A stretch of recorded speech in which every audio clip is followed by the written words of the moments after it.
का समय था। घना कोहरा चारों ओर फैला हुआ था। घड़ी ने 12 बजने का इशारा दिया ही था कि राहुल अपनी बाइक से सुनसान रास्ते पर निकल पड़ा। शहर से गांव की दूरी ज्यादा नहीं थी, लेकिन उस रास्ते की एक अजीब कहानी मशहूर थी। लोग कहते थे कि आधी रात को वहां रास्ते की चुड़ैल घूमती है। राहुल इन बातों पर भरोसा नहीं करता था। उसे लगा ये सब पुराने जमाने की अंधविश्वासी बातें हैं। थोड़ी देर बाद अचानक उसकी बाइक की हेडलाइट झपकने लगी और इंजन बंद हो गया। उसने कई बार ट्राई करने की कोशिश की, पर बाइक चालू नहीं हुई। तभी दूर से सफेद साड़ी में लिपटी एक औरत दिखी।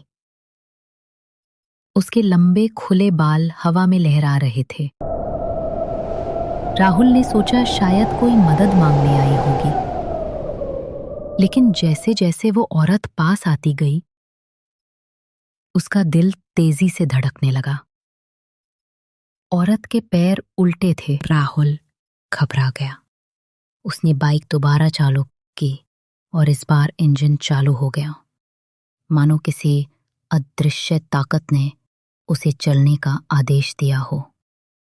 राहुल ने पूरी रफ्तार से बाइक दौड़ाई, लेकिन रास्ता खत्म ही नहीं हो रहा था। चारों तरफ अंधेरा और कोहरा ही कोहरा था। अचानक उसे पीछे से किसी के हंसने की आवाज सुनाई दी। एक खौफनाक, ऊंची और अजीब हंसी। उसने शीशे में देखा तो वही सफेद साड़ी वाली औरत उसकी बाइक के पीछा करती हुई आ रही थी। राहुल ने डर के मारे आंखें बंद कर ली और पूरी ताकत से एक एक्सीलेटर दबाया। जब उसने आंखें खोली तो खुद को सड़क के किनारे एक पेड़ के नीचे बेहोश पाया। सुबह गांव वाले उसे देखकर वहां पहुंचे। उन्होंने बताया कि जिस जगह वो गिरा था, वहां सालों पहले एक औरत की सड़क दुर्घटना में मौत हुई थी। लोग कहते हैं कि उसकी आत्मा अब भी रात के 12 बजे उस रास्ते पर भटकती है, अपने साथ हुए अनन्य का बदला लेने के लिए। राहुल आज भी जिंदा है, लेकिन उस रात के बाद उसने कभी उस रास्ते से गुजरने की हिम्मत नहीं की।